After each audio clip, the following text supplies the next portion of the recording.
हिंदी भाषा में वो प्रवचन करते थे। राधा राधा दामोदर मंदिर में 7 दिन प्रवचन किया गया था। शील प्रभुपाद जी के प्रभुपाद जी को अमेरिकन शिष्यों को कुछ समझ में नहीं आ रहा था। उन्होंने शील प्रभुपाद जी से कहा कि हमें कुछ समझ में नहीं आ रहा है। शील प्रभुपाद जी ने कहा, कोई बात नहीं है, ये भागवतम के शब्द शब्द शब्द आपके कानों में प्रवेश करेंगे तो आपका शुद्धिकरण हो जाएंगे। तो इसीलिए हमें भागवत को वन- कक्ष कक्ष- कुछ कक्ष में नियमित रूप से आना चाहिए। गुरुजी आपने प्रश्न पूछा था कि भागवत गीता में कितने विषय पर और कौन से विषय पर चर्चा किया गया है। पहला, भगवान भगवान कौन है, जीवात्मा कौन है, और प्रकृति प्रकृति क्या है, काल काल क्या है, कर्म क्या है। बस इतना ही लिखा है। हरे कृष्णा गुरु जी, हरि कुछ बोल गलती माता हो जी, तो बहुत क्षमा सुंदर करें। बोला आपने। हरि बोल। हरि बोल, हरि बोल माता जी, हरि बोल। हरि बोल माता जी, बहुत हरि बोल माता जी। हरि बोल, हरि बोल, बहुत बहुत सुंदर सुंदर माता जी। माता जी, हरि हरि हरि बोल बोल माता माता जी, हरि बोल, बहुत अच्छे बोले माता जी, सुंदर। हरि बोल।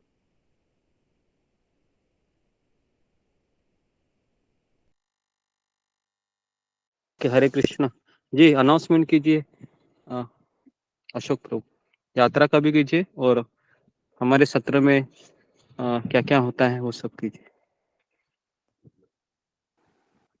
हरे कृष्णा। सब भक्तों को धन्यवाद प्रणाम। गुरु जी के पावन चरणों में धन्यवाद प्रणाम। जैसे ही आपको पता है कि गुरु जी के नेतृत्व में यात्रा निकाली जा रही है, वृंदावन यात्रा, अक्टूबर में और नवंबर में भगवान जगन्नाथ यात्रा। और आपको पता है रोज इसका अनाउंसमेंट भी होता है कि आप अपना, आज रात जो था, अपना नाम दे दीजिएगा जिसने जाना चाहते हैं, जो भक्त इच्छुक है, और कम से कम 500 रुपये अग्रिम राशि दे दीजिएगा कि जिससे हम आपका कमरा होटल में आपका स्थान बुक कर सके। क्योंकि होटल वाले ऐसे कमरा बुक नहीं करते जब तक उन्हें अग्रिम राशि नहीं मिल जाती। और दूसरी बात है, आपको भी सुविधा होगी, अगर आप पहले अपनी टिकट बुक करा लेंगे तो आपको सुविधा होगी, बाद में कंफर्म टिकट मिलने में बड़ी मुश्किल आती है। और इसी तरह से गुरुजी को भी प्रॉब्लम आती है। जैसे गुरुजी ऋषिकेश यात्रा में गए थे, आते हुए उनके परिवार को बहुत प्रॉब्लम हुई थी, ट्रेन में सीट नहीं मिली, खचाक भरी थी। तो गुरुजी को भी सहूलियत हो कि अपनी टिकट वो बुक करा सके आपके अनुसार, तो कृपया आप 500 रुपये अग्रिम राशि और अपना टिकट का स्क्रीनशॉट गुरुजी को या राधिका माता जी को भेज दें। तो ये आज लास्ट दिन है, जैसे गुरुजी ने सुबह भी कहा था, कृपया करके अपना प्रोग्राम बनाइए और ये करिए। इसके बाद, आज के बाद फिर रजिस्ट्रेशन नहीं होगा। हरे कृष्णा। जो भक्त नए आए हैं, हम उनका गुरु जी की तरफ से स्वागत करते हैं, तो स्वागतम। और दूसरा है, हमारे 3 सत्र चलते हैं। सुबह 4 बजे जपा सत्र, जिसमें जो गुरु जी जपा टॉक भी देते हैं, उसके बाद माला होती है, सब भक्त करते हैं, मंगल आरती वगैरह होती है सुबह की। उसके बाद 9 बजे भगवतम सत्र होता है। इसमें कभी भगवतम सत्र है, आजकल चल रहा है, तो कभी महान आचार्यों के जीवन के प्रकाश डालते हैं गुरु जी। और संडे को एक भक्त का साक्षात्कार होता है, जिसे हम उस भक्त के बारे में जान सकें। और दोपहर 3 से पौने 3 से 4 बजे तक गीता सत्र होता है। क्योंकि आजकल पुरुषोत्तम मास चल रहा है, अधिक मास चल रहा है, इसलिए आजकल सुबह और शाम ये भगवतम हो रहा है।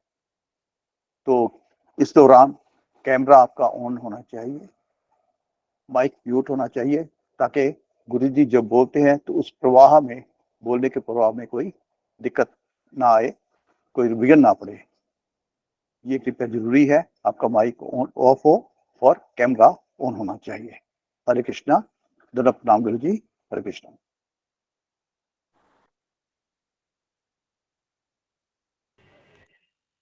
सारे बच्चे सारे बैठे हैं तो मेरा दंड प्रणाम है।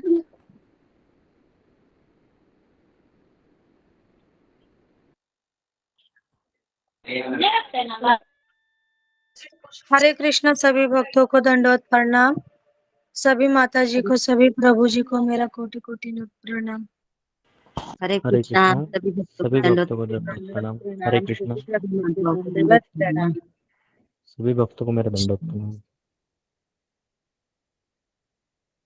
हरे कृष्णा। हरे कृष्णा। ओके। कृष्णा। ओम हरे नमो कृष्णा गुरु जी भगवते। दंडवत प्रणाम। हरे कृष्णा गुरु जी दंडवत प्रणाम। हरे कृष्णा। हरे कृष्णा। हरे कृष्णा गुरु जी दंडवत प्रणाम। हरे हरे कृष्णा कृष्ण गुरु जी हरे कृष्णा गुरु जी दंडवत। सभी भक्तों को दंडवत प्रणाम। जी मैं जी हरे कृष्ण आपकी गुरु जी आज्ञा है तो मैं दंडवत बोलूँ। प्रणाम। जी मैं कुछ बोलूँ क्या आपकी आज्ञा है तो मुझे बोलने का अवसर दीजिए। ओके। धन्यवाद आपका। तो अभी मैं बोलता हूँ।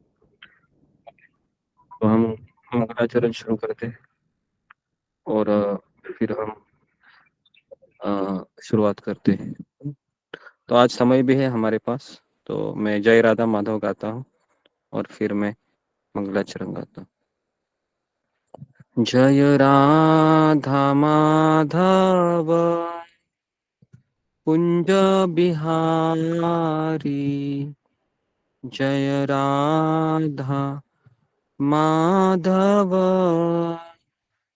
कुंज बिहारी, गोपी जन वल्लभ गिरिवरधारी,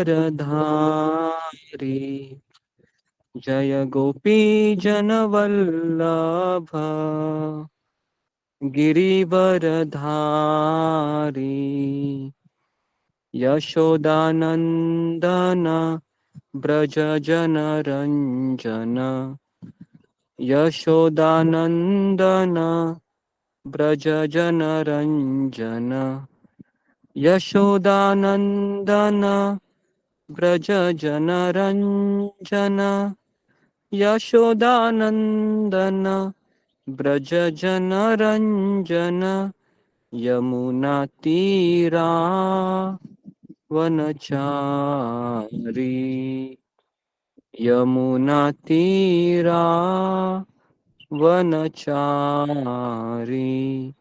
जय राधा माधव कुंज बिहारी, जय राधा माधव कुंज बिहारी, हरे कृष्णा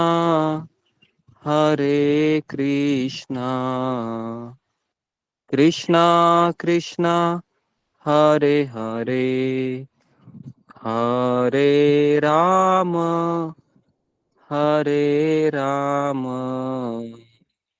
राम राम हरे हरे, हरे कृष्णा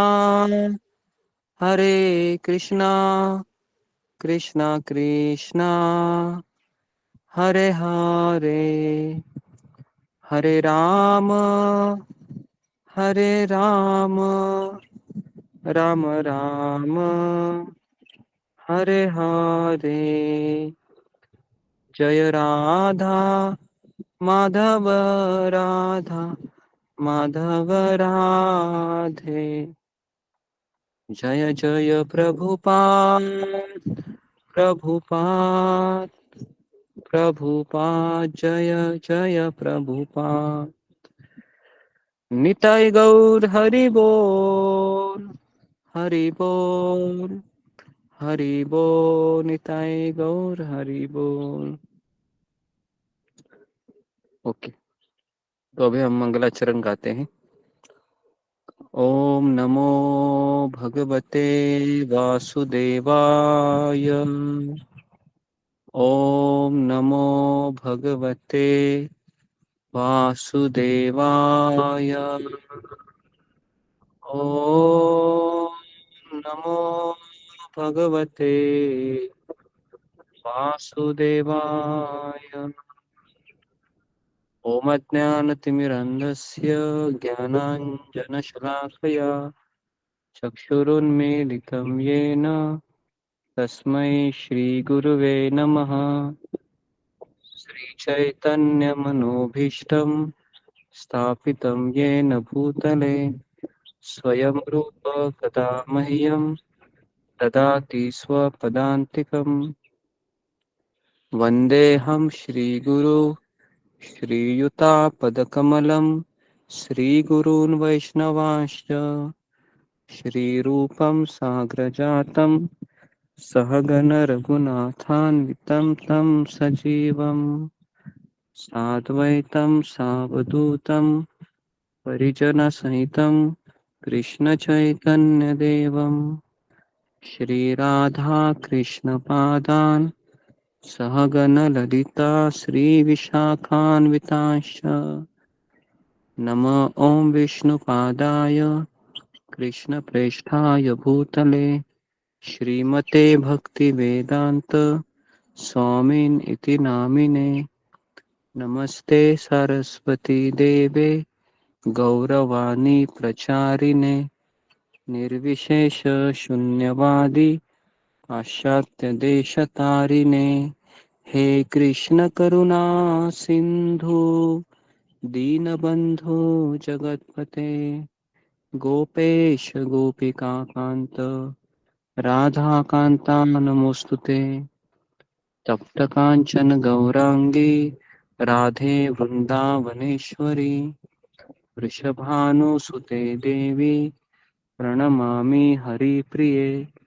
वाञ्छाकल्पतरुभ्यश्च कृपा सिन्धुभ्य एव च पतितानां पावनेभ्यो वैष्णवेभ्यो नमो नमः। जय श्री कृष्ण चैतन्य प्रभु नित्यानंद श्री अद्वैत गदाधर श्रीवासादि गौरभक्तवृंद।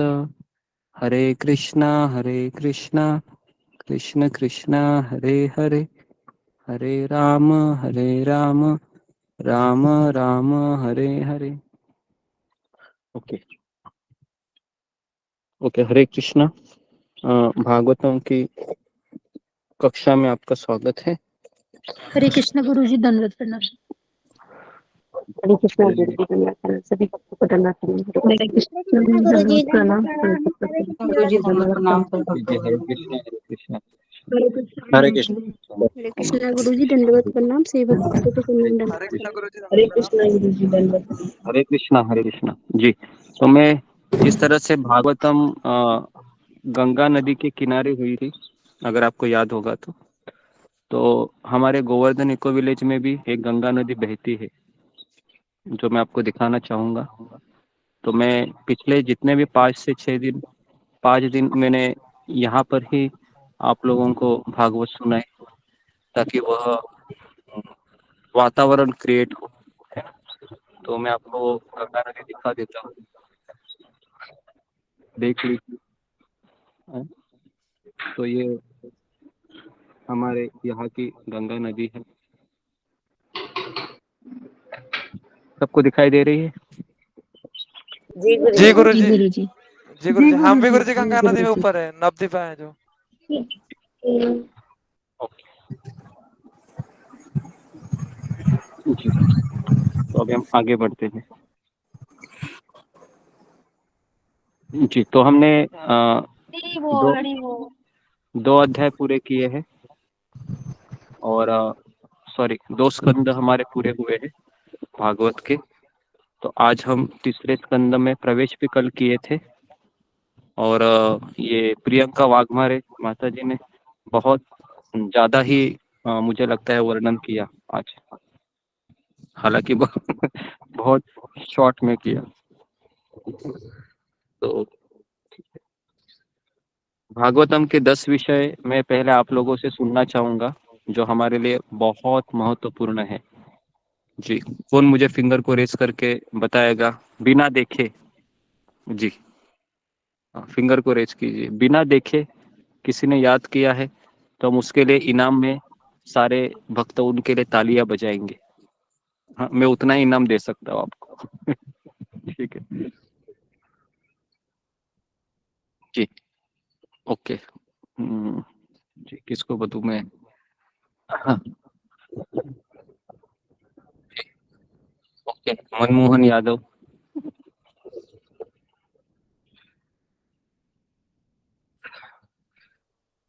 हरे कृष्णा गुरु जी।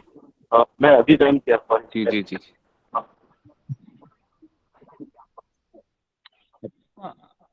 आपका आवाज नहीं आ रहा है। हाँ बोलिए, बोलना चाहेंगे? मैं अभी ज्वाइन किया हूँ। हाँ जी, मैं अच्छा अच्छा, अभी ज्वाइन किया, ठीक है। नेक्स्ट रेखा पायल। हरे कृष्ण गुरु जी, दंडवत प्रणाम जी। सर्ग विसर्ग स्थानम पोषणम उति ईशानु कथा निरोध मुक्ति आश्रय मनुवंतर। एक साथ गुरु जी। हाँ, जरा धीरे धीरे धीरे धीरे, एकदम आप तो राजधानी एक्सप्रेस की तरह बोल रही है, थोड़ा सा जी हम भी जी। इसको समझ पाए। ओके सर्ग जी। विसर्ग स्थानम पोषणम उति मनुवंतर ईशानु कथा निरोध मुक्ति आश्रय। फिर कितने हो गए? आप ऐसा बोलिए ना, 1 2 3 4 तक। अच्छा जी जी जी। पहला गुरु जी सर्ग, दूसरा विसर्ग, तीसरा स्थानम, चौथा पोषणम, पांचवा उति, छठा ईशानु कथा, सातवां निरोध, आठवां मुक्ति, नौवां आश्रय और 10वां मनुवंतर। जी वेरी गुड वेरी गुड, ताली बजाए इनके लिए सब भक्त, है ना, जो सिंबल है धन्यवाद गुरु जी। सबको साइड साइड कीजिए। ओके, हरि हरि बोल। बोल हरि बोल हरि बोल हरि बोल हरि चलो बोल जितने हरि लोग बोल हरि हैं- बोल हरि बोल। हरि बोल माता जी। बोल हरि बोल हरि बोल। हरि बोल हरि बोल हरि बोल। जी, तो अभी जी, तो 10 विषय तो इन्होंने बता दिए, लेकिन इसका जो सर्ग क्या है, विसर्ग क्या है, उति स्थानम, है ना, तो जी, तो ओके, और आगे हम बोलते हैं। जी, विशाल इघावे ट्राई करो। हरे कृष्ण गुरु जी, दंडोत प्रणाम। भागवतम के 10 विषय है: सर्ग, विसर्ग, स्थानम, पोषणम, उति, मनवंतर, ईशानु कथा, निरोध, मुक्ति और आश्रय। ये 10 विषय है। उसमें से सर्ग है जो हाँ हाँ, पहला विषय है सर्ग। सर्ग यानी भगवान के द्वारा निर्माण की हुई प्राथमिक सृष्टि। और दूसरा विषय है विसर्ग, जो ब्रह्मा जी द्वारा निर्माण की हुई सृष्टि। तीसरा है स्थानम, जो 14 लोक होते हैं, उसे स्थानम कहते हैं। चौथा है पोषणम, भगवान के द्वारा हमारा संरक्षण करना, इसे पोषणम कहते हैं। पांचवा है उति। उति का मतलब है इस संसार में कार्य करने की भगवान द्वारा दी गई प्रेरणा। छठा है मनवंतर, जो 14 ब्रह्मा जी के एक दिन में 14 मनवंतर होते हैं। और सातवां है ईशानु कथा। ईशानु कथा मतलब भक्तों की कथा। आठवां है निरोध, मतलब सृष्टि का प्रलय। नौवां है मुक्ति, जो मृत्यु के बाद ये जीवात्मा को मिलती है। और आश्रय, आश्रय मतलब भगवान श्री कृष्ण को हमारी हम भगवान श्री कृष्ण को आश्रय देना चाहिए, हमारा श्री कृष्ण से आश्रय लेना चाहिए। ये 10वां विषय महत्वपूर्ण है भागवतम का। हरे कृष्ण, वेरी गुड। हरि बोल हरि प्रभु जी, बहुत प्रभु अच्छा। जी, बहुत सुंदर। हरि बोल हरि बोल हरि बोल हरि बोल हरि बोल हरि बोल प्रभु जी, हरि बोल। प्रभु जी। हरि बोल हरि बोल हरि बोल। बहुत सुंदर। हरि बोल। Okay, very good. तो चलो, अभी हमारे कक्षा के विद्यार्थी होशियार बन रहे हैं धीरे धीरे, अच्छा लग रहा गुरु जी, आपको भी धन्यवाद, आपने हमें इतना कुछ सिखाया है। आपकी वजह से गुरु जी।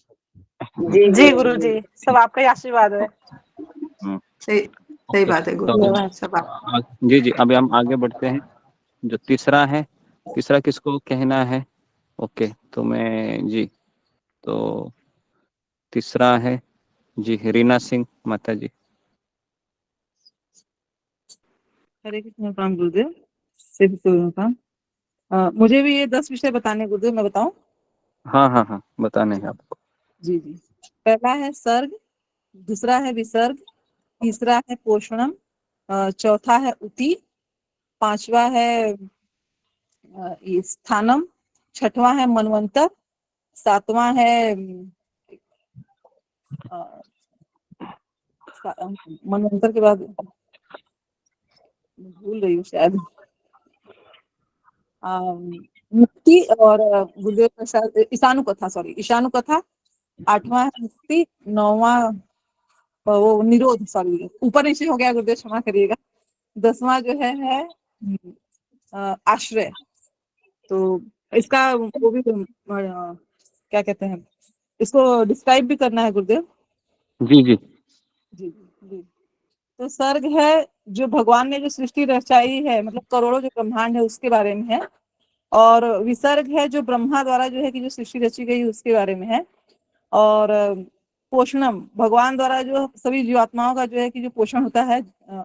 और चौथा है उति, इस संसार में जो है कि जो भगवान हमें कार्य करने की प्रेरणा देते हैं।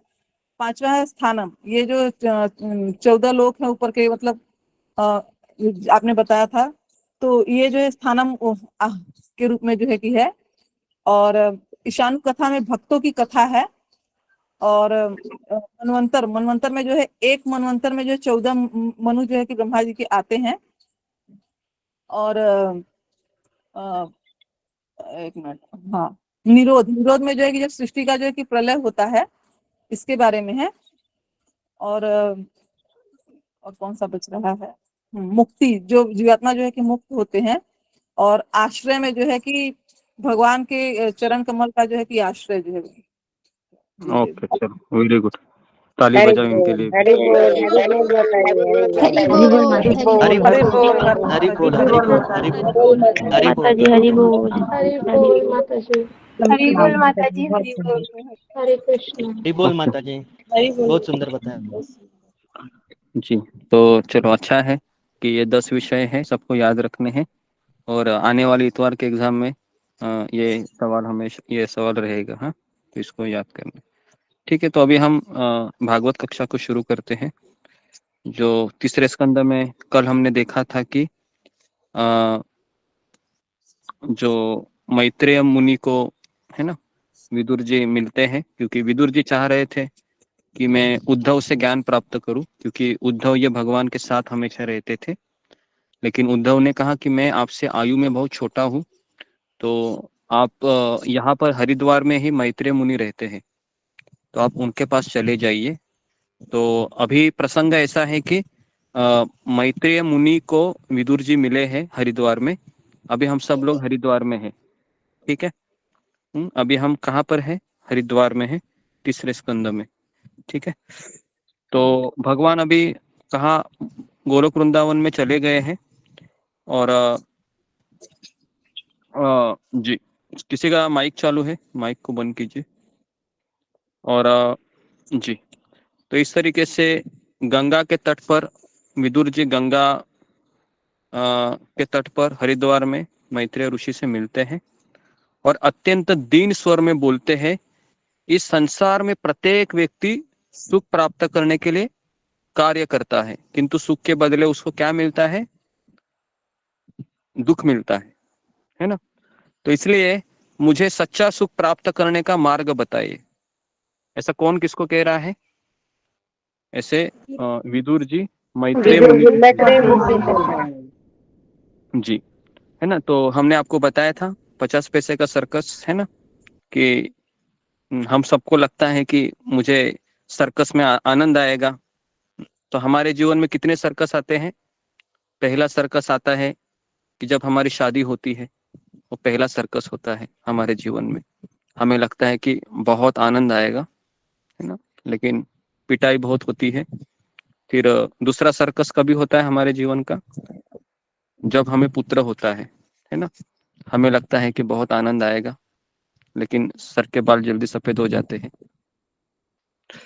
और इस तरीके से, है ना, तीसरा सर्कस, चौथा सर्कस। तीसरा सर्कस ये हो सकता है प्रमोशन होना, चौथा सर्कस ये हो सकता है ना, दूसरा बच्चा होना, इस तरीके से। लेकिन इस संसार में विदुर जी कह रहे हैं मैत्रेय मुनि को कि मुझे सच्चा सुख प्राप्त करने का मार्ग बताइए। तो महान भक्त केवल अज्ञ जनों पर करुणा दिखाने के लिए धरती पर विचरण करते हैं। है ना। दो प्रकार के लोग कारागृह में आते हैं। पहला, जो नियम को पालन नहीं करते हैं, उनको कैदी कहा जाता है। और दूसरा है कि सरकार के कुछ प्रतिनिधि है, वह भी जेल में आते हैं ताकि कैदी की पूछताछ करते हैं, उनकी समस्याओं का हल करने के लिए। तो भगवान के शुद्ध भक्त ये कैसे है? उस सरकार के प्रतिनिधि की तरह है। भले वो जेल में रह रहे हैं, लेकिन उनको जेल के नियम लागू नहीं होते। तो इस उदाहरण को हमेशा याद रखिए, है ना। तो इसलिए हम रोज एक मंत्र बोलते हैं, ओम अज्ञान तिमिरंधस्य ज्ञानांजन शलाकया। शलाकया मतलब आंखें। ये मेरी जो आंखें हैं ना, इसको भौतिक आंखें कहते हैं, जिसे मैं देख रहा हूं। लेकिन इस आंखों के अंदर एक दिव्य चक्षु है। अब ये दिव्य चक्षु एक ही व्यक्ति ओपन कर सकता है, वह है गुरु। जब तक गुरु से भेंट नहीं होती है किसी भी व्यक्ति की, तब तक ये जो दिव्य चक्षु है ये ओपन ही नहीं होती है। तो इसलिए पहला प्रणाम मंत्र हम गुरु को कहते हैं। और यहाँ पर भी मैत्रेय मुनि को विदुर जी गुरु के रूप में स्वीकार करते हैं और अत्यंत दीनहीन विनम्रता से उनको प्रश्न पूछते हैं कि आप मुझे सच्चा सुख प्राप्त करने का मार्ग बताइए। तो जब जब शिष्य अपने गुरु को पहली बार मिलता है तो उसका क्या सवाल होना चाहिए कि मुझे सच्चा सुख प्राप्त करने का मार्ग बताइए। तो भगवान के पुरुष अवतार तथा लीला अवतारों का वर्णन करें, और जिस प्रकार मधुमक्खी एक फूल के शहद की खोज में रहती है, उसी तरह से भगवान का भक्त सभी शास्त्रों के सार कृष्ण कथा सुनना पसंद करता है। इस संसार में कृष्ण का गुणगान करने वाले लोग पीड़ित मनुष्य के सच्चे मित्र होते हैं। ओके, तो इसलिए गोपियां क्या कहती है? तव कथामृताम तप्त जीवनाम कभी भी रीडिताम कल्मशापहम। उसके बाद क्या आता है? श्रवण मंगलाम श्रीमदातताम बृहिगृणंती ये भूरिदा जना। तो गोपियां भी किसका गुणगान करती हैं कि हे कृष्ण, आपकी कथाएं है ये हम जैसे इस संसार में कष्ट में जो पड़े हुए लोग हैं उनके लिए संजीवनी बूटी है ना। जब हम अपने कानों से आपकी कथाएं सुनते हैं तो हमें लगता है कि मेरे कर्ण तृप्त हो गए और कोई सुनने की अभिलाषा नहीं रहती। तो इसलिए पीड़ित मनुष्य के सच्चे मित्र क्या है? कौन है मित्र? कृष्ण की कथा, है ना, कृष्ण कथा, भगवान की कथा। तो अभी इसमें बड़ी सीख क्या है?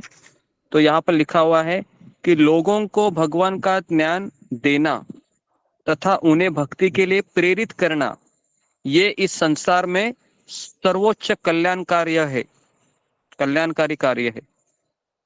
दो चीजें है बोला गया है, लोगों को भगवान का ज्ञान देना तथा देना ही नहीं, उसके बाद भक्ति करने के लिए प्रेरित करना, ये इस संसार में सर्वोच्च कल्याणकारी कार्य है। तो इसको लिखिए, ये हमारा दूसरा प्रश्न रहेगा इतवार के एग्जाम में कि संसार का सबसे कल्याणकारी कार्य कौन सा है और क्यों, तो ये आपको बताना है।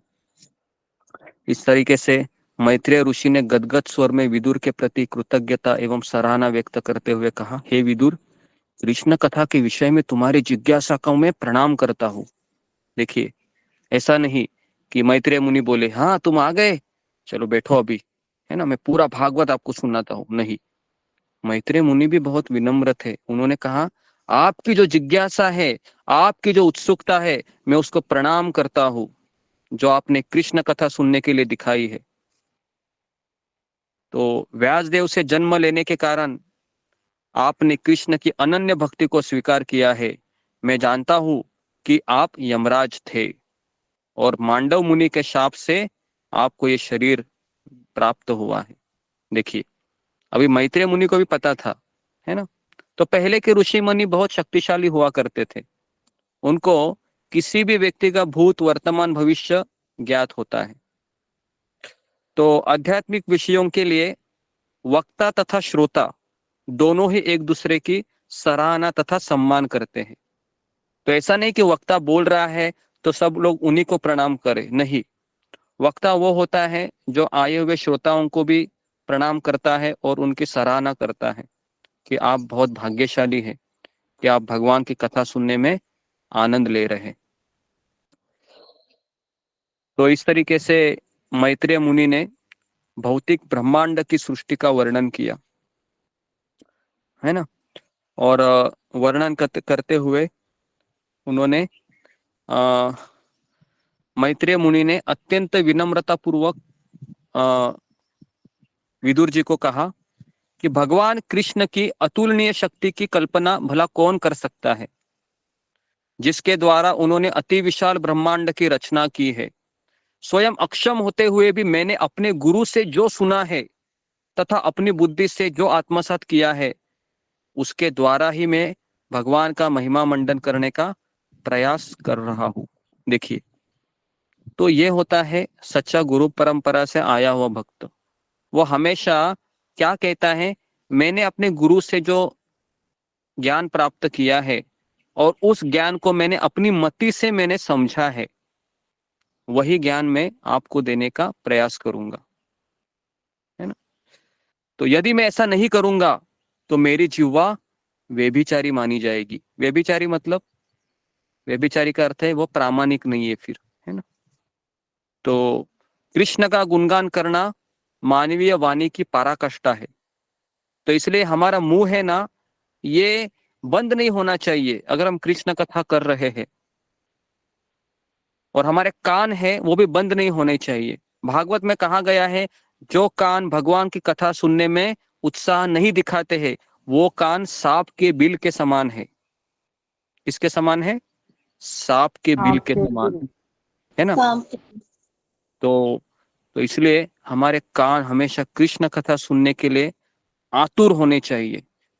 कब ये कान कृष्ण कथा को अपने अंदर स्वीकार करते हुए तृप्त हो जाएंगे। तो इस तरीके से कोई भी व्यक्ति पूरी तरह से श्री कृष्ण की व्याख्या नहीं कर सकता। एक बार श्रील प्रभुपाद के शिष्य प्रभुपाद जी के पास आए और कहे, प्रभुपाद जी, आपने रात रात जग कर इतनी किताबें लिखी भगवान कृष्ण के बारे में, है ना, लेकिन इतनी किताब लिखकर आप क्या हमें समझाना चाहते हैं? क्या आप हमें एक लाइन में बता सकते हैं?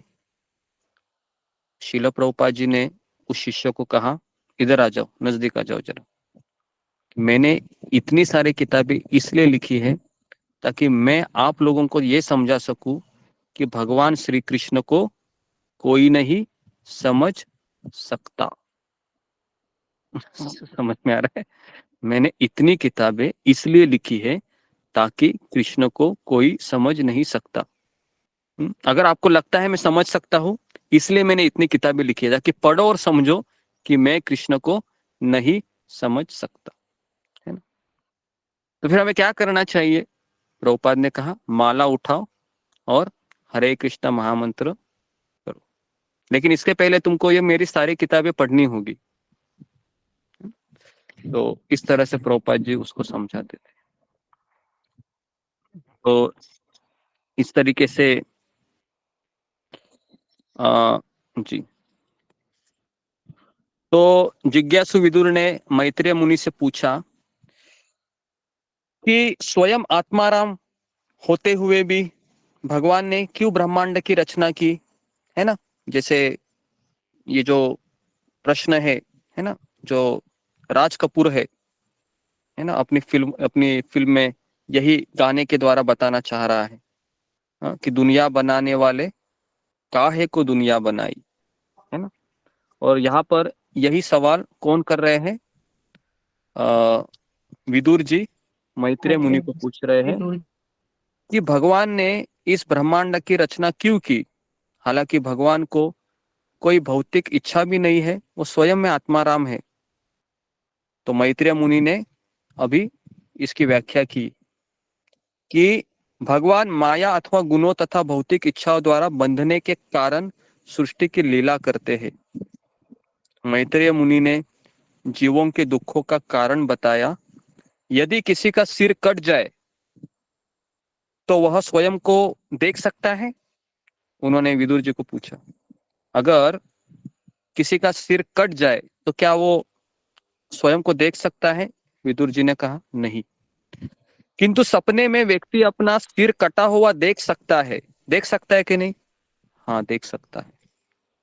इसी प्रकार वास्तव में जीवात्मा के लिए कोई दुख नहीं है। जब जीवात्मा जड़ पदार्थ के साथ अपनी पहचान बना लेता है तो उसके जीवन में दुख आते हैं, और यही स्वप्न अवस्था है। जैसा अभी मान लो कि अचानक बोल रहा, अचानक मान लो कि आप अभी जिस घर में रह रहे हो, अचानक वो छत गिर गई अभी, है ना, छत गिर गई, और आप देख रहे हो मेरा फ्रिज, मेरा किचन सब अभी आकाश के नीचे है, खुले आसमान में। तो पहली आपकी प्रतिक्रिया क्या होगी? हाय हाय, मैं लुट गई, मैं बर्बाद हो गया। बराबर है? यह हमारी पहली प्रतिक्रिया होगी। कितने लोग अग्री करते हैं इसको? है ना? भागवत सुनते हुए भी गिर गई ना, तो भी हमारी यही प्रतिक्रिया होगी। क्या लगता है आपको? हाँ, अब ये भागवत सुन रहे हैं, 3:30 हुए हैं, और अचानक मान लो छत गिर गई, तो भी आप क्या बोलोगे? बाप रे, भागवत सुन के ये क्या हुआ मेरे जीवन में, भागवत सुन के देखो मेरे घर की छप्पर ही टूट गई, कल से मैं भागवत बंद करूंगा, बंद करूंगी। समझ में आ रहा है? तो मैं यहाँ पर ये बताना चाह रहे हैं मैत्रेय मुनि कि ये हमारी स्वप्न अवस्था है, क्योंकि इस संसार में कोई भी चीज है ये बनती है और बिगड़ती है। चाहे हमारा घर हो, चाहे हमारे रिश्ते हो। क्या लगता है, हमारे रिश्ते भी हमेशा केमिकल की तरह चिपक चिपक के हुए रहते हैं क्या? बात बात पर हमारा, है ना, मनमुटाव, रिश्ते हैं टूटते रहते हैं। तो क्यों ऐसा होता है? क्योंकि ये स्वप्न अवस्था के समान है। तो इसलिए महान साधु संत कहते हैं इस संसार में दुख है ही नहीं, दुख केवल एक ही चीज का है। कौन बताएगा दुख किसका है? फिंगर को रेज कीजिए। इस संसार में दुख किसका है? जी बताइए, रंजना माता जी। हरे कृष्णा गुरु जी, दंडवत प्रणाम। जब हम भगवान को भूल जाते हैं तो ये हमारे जीवन का सबसे बड़ा दुख है। तो ये हमारा सबसे बड़ा दुख है, भगवान को भूल जाना, है ना जी। लेकिन इसका भगवान को हम प्रार्थना करते हैं कि कृष्ण इस बात का हमें साक्षात्कार होते रहिए, क्योंकि ये तो मैं अभी एक थेरोटिकली अंडरस्टैंडिंग है मेरा, है ना। लेकिन जब मैं आपको भूल जाऊंगा, वास्तव में मुझे दुखी लगना चाहिए। तो एक भक्त जी, तो इस तरीके से जल में चंद्रमा का प्रतिबिंब हिलता डुलता दिखाई देता है विदुर। तो क्या लगता है तुमको? तो विदुर जी कहते हैं हाँ। तो बाद में मैत्रेय मुनि विदुर जी को प्रश्न पूछते हैं, क्या चंद्रमा हिल रहा है या पानी हिल रहा है? तो विदुर जी कहते हैं कि चंद्रमा नहीं हिलता है, पानी हिलता है। तो कहते हैं इसी तरह कैसे मिथ्या अहंकार के रूप में जड़ पदार्थ के संग के कारण ऐसा लगता है कि आत्मा हिल रही है, लेकिन आत्मा तो शाश्वत है ना। तो हिल क्या रहा है फिर? क्या हिल रहा है? हमारी चेतना, हमारी पहचान जो हमने जड़ वस्तु से की है। तो इस भ्रम को अगर तोड़ना है तो मैत्रेय मुनि विदुर जी को कहते हैं भक्ति योग को स्वीकार करो। और विदुर जी फिर सवाल करते हैं कि भक्ति योग मतलब क्या करना होगा? तो मैत्रेय मुनि कहते हैं कि कृष्ण के विषय में श्रवण और कीर्तन करो। फिर विदुर जी कहते हैं यह कहाँ मुझे मिलेगा? तो मैत्रेय मुनि कहते हैं फिर सुबह 4 बजे जपा टॉप होता है, 9 से 10 भागवत होती है, और 3 से 4 फिर आपको आना। ये मैं अपना बोल रहा हूँ, ऐसा नहीं है। लिखा हुआ इस तरीके से कि कृष्ण के विषय में श्रवण करो और कीर्तन करो, इससे व्यक्ति मुझे आवाज ब्रेक हो रही है। तो कृष्ण के विषय में श्रवण ऐसे व्यक्ति असीमित दुखों से मुक्ति प्राप्त कर सकते। कृष्ण मिथ्या अहंकार अथवा भौतिक शरीर के साथ आत्मा की पहचान से उत्पन्न समस्त दुखों से मुक्ति प्रदान करती है। तो इसलिए जब हम कृष्ण भक्ति को स्वीकार करते हैं तो घर वाले बहुत परेशान होकर ये कहते हैं कि इसको किसी भी चीज का प्रभाव नहीं हो रहा है। मैं इतना बोल बोल के थक गया, सब कुछ किया, लेकिन फिर भी ये हमेशा मुस्कुराता रहता है, घर में हमेशा मुस्कुराती रहती है। क्या सीक्रेट है? ये प्रश्न एक बार हिरण्यकशिपु किसको पूछते हैं? प्रहलाद महाराज को। क्या पूछते हैं? प्रहलाद, मैंने तुमको जान से मारने की इतनी कोशिश की, मैंने तुमको ऊपर से नीचे ढकेल दिया, मैंने मदमत्ता हाथी के नीचे तुमको मारने का प्रयास किया, मेरी बहन होलिका ने तुमको मारने का प्रयास किया, लेकिन तुम बिल्कुल मर नहीं पाया और तुम अभी भी मेरे सामने हंसते हुए खड़ा है। कहता है तुमको कहां से शक्ति मिलती है इतनी? तो प्रहलाद महाराज क्या बोलते हैं? पिताजी, जहां से आपको शक्ति मिल रही है ना, वही से मुझे भी शक्ति मिल रही है। तो इसलिए आप क्या करो, आप भजन कीर्तन में लग जाइए। अभी हिरण्यकशिपु का दिमाग इतना गर्म होता है, फिर वो तलवार निकालता है और अभी तलवार निकालने के लिए जाता ही आगे और तलवार चला लेता है, लेकिन बीच में कौन आती है? उसकी माँ आती है और उसकी माँ की गर्दन कट जाती है, कयाधु की। तो देखिए इतना बड़ा है ना। अभी मान लो कि हमारे घर में ऐसा ड्रामा हो जाएगा तो हम क्या बोलेंगे? भगवान, आपने मेरी माँ की बलि दी मेरी भक्ति के लिए, कल से जपा बंद।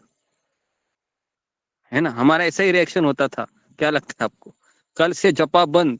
मैं इतना आपका नाम लिया, नारायण नारायण नारायण, और मेरी माँ देखो बीच में आ गई मुझे बचाने के लिए, तो आपने मेरी माँ को बचाया नहीं, तो कल से बस हो गया। है ना।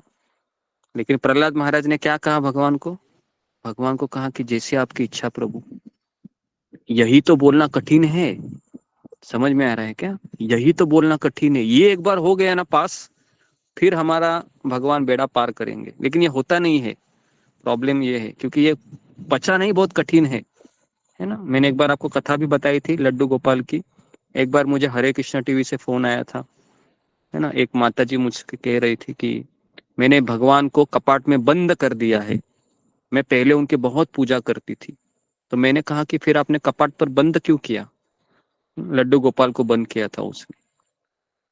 तो उसने कहा कि मेरे पति बहुत पूजा करते थे लड्डू गोपाल की, इतनी पूजा करते थे कि हर एकादशी करते थे, हमेशा सुबह उठ के पहले माला जप करते थे। लेकिन कोरोना में क्या हुआ? लड्डू गोपाल ने मेरे पति को छीन लिया।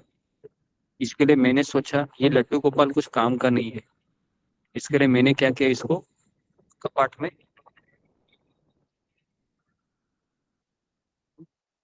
आपको सुनने में अजीब लगता है, लेकिन भगवान को हम प्रार्थना करते हैं कि भगवान मेरे जीवन में भी ऐसा कुछ हो तो मैं बहुत सहनशील होकर, है ना, इस कठिनाई का सामना कर सकूं। तो आगे बढ़ते हैं कि विदुर ने ज्ञान देने के लिए मैत्रेय मुनि का आभार व्यक्त किया। मुझे पूरा विश्वास है कि यह भौतिक जगत अस्थाई है। देखिए ना, अभी अस्थाई है क्या नहीं? अभी बारिश हो रही है, 3 महीने के बाद क्या होगा? ठंडी आ जाएगी, है ना। वापस परिवर्तन हुआ। ठंडी होने के बाद क्या होगा? गर्मी हो जाएगी, फिर अब फैन लगाएंगे, एसी लगाएंगे। तो ये संसार ऐसा है, हमेशा परिवर्तित होता है ना। और कहा जाता है कि हर क्षण हमारी आयु है वो कट रही है, हर क्षण, है ना। हमें पता नहीं है कि हमें कब यहाँ से जाना है, लेकिन हमें ऐसा क्यों लगता है सुबह जगने के बाद कि मैं अभी भी जवान हूँ। बूढ़ा व्यक्ति भी जगता है ना सुबह, तो उसको लगता है कि मुझे इधर ही रहना है, मैं तो कभी मरूंगा ही नहीं। कौन बताएगा ऐसा क्यों लगता है? जी, फिंगर को रेज कीजिए कि जब भी हम सुबह जगते हैं तो एक नई एनर्जी आती है। ऐसा लगता है कि मैं अभी अभी माँ के पेट से निकला हूँ, लगता है कि नहीं? ऐसे सुबह सुबह एकदम फ्रेश लगता है, ऐसा लगता है कि मेरा अभी जन्म हुआ है ना? क्यों होता है ऐसे? जी, ओके।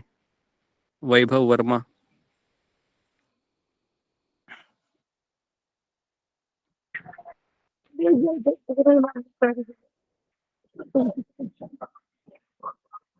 आवाज नहीं आ रहा आपका। जी, नेक्स्ट कृष्णा तिवारी। हरे कृष्णा प्रभु जी, दंडोत प्रणाम। प्रभु जी, सुबह 3:15 3:30 तक उठ ही जाता हूँ और ऐसा लगता है कि लेट तो नहीं हो गया, लेट तो नहीं हो गया।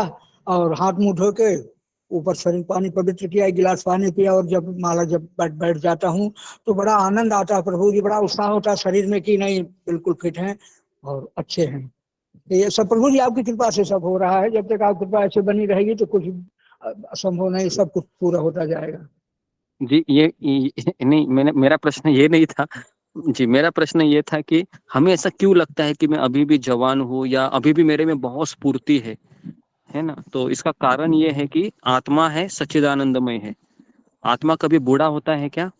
आत्मा बूढ़ा नहीं होता है, हमारा शरीर बूढ़ा होता है ना? इसके लिए जब कोई भी बूढ़ा व्यक्ति है, उसके मन में भी काफी इच्छाएं होती है, लेकिन शरीर साथ नहीं देता है। इसके लिए वह शांत बैठ जाते हैं वो, है ना? तो इसके लिए भगवान ने 3 गुणों का प्रभाव ही ऐसा है कि 3 गुणों के कारण हमें हमेशा कैसे लगता है कि मैं अभी भी जवान हूँ और मेरा जन्म अभी अभी हुआ है ना? तो ये भगवान की माया है। तो इस तरीके से मैत्रेय ऋषि ब्रह्मा जी का जन्म का वर्णन करते हैं कि ब्रह्मांड के अंदर गर्भोदक सागर में लेटे गर्भोदकशाही विष्णु अपने शरीर में व्याप्त जीवात्माओं पर दृष्टिपात करते हैं। तभी उनकी नाभि से कमल उगता है और ब्रह्मांड की प्रत्येक वस्तु को प्रकाशित कर देता है। उसके बाद फिर वह 100 वर्षों तक तपस्या करते हैं, ये हमने आपको बताया था। उसके बाद फिर भगवान विष्णु ने ब्रह्मा जी से कहा कि सृष्टि के निर्माण कार्य को चिंता ना करे, तपस्या करने से तुम्हें मेरी कृपा प्राप्त होगी और मेरी कृपा से तुम इस विशाल ब्रह्मांड का निर्माण करोगे। ब्रह्मा जी का रोज का काम क्या है कि जैसे ही ब्रेकफास्ट होता है, उनका काम क्या है कि ब्रह्मांड को निर्माण करना, और शाम होने के बाद क्या होता है, ब्रह्मांड को अस्त करना, है ना? तो तो इस तरीके से ब्रह्मा जी को भी बहुत अच्छा नहीं लगता है कि इतने मेहनत से मैं ब्रह्मांड का निर्मित करता हूँ। शिव जी, चतुष कुमार, नारद मुनि, प्रजापति सब ब्रह्मा जी के द्वारा प्रकट होते हैं। और जैसे ही शाम होती है, भगवान ब्रह्मा जी के 12 घंटे खत्म होते हैं, फिर क्या होता है, सारा ब्रह्मांड में प्रलय आता है और फिर सब शांत हो जाता है। सारे जीव कहाँ चले जाते हैं? तभी हम सब लोग कहाँ जाते हैं? कुछ बताएगा? गर्भोदकशाही विष्णु में चले जाते हैं, है ना? तो वहां पर हम क्या करते हैं? क्रिकेट खेलते हैं, फुटबॉल खेलते हैं या लुपा छुपी खेलते हैं। रात हो गई है, चलो गर्भोदकशाही विष्णु के अंदर कुछ खेलते हैं। क्या लगता है आपको, क्या करते होंगे में हम वहां पर? ये किसी ने पूछा? हाँ, वो वहां पर अव्यक्त अवस्था में रहते हैं, वहां पे अव्यक्त अवस्था में रहते हैं। जी, सुप्त अवस्था में। हाँ, सुप्त अवस्था में मतलब योग निद्रा में, मतलब वो भी ऐसे जैसे आप जब सो जाते हैं तो आपको पता चलता है क्या, मैं किसी की बीबी हूँ, मैं किसी का पति हूँ? पता चलता है? कुछ नहीं, है ना?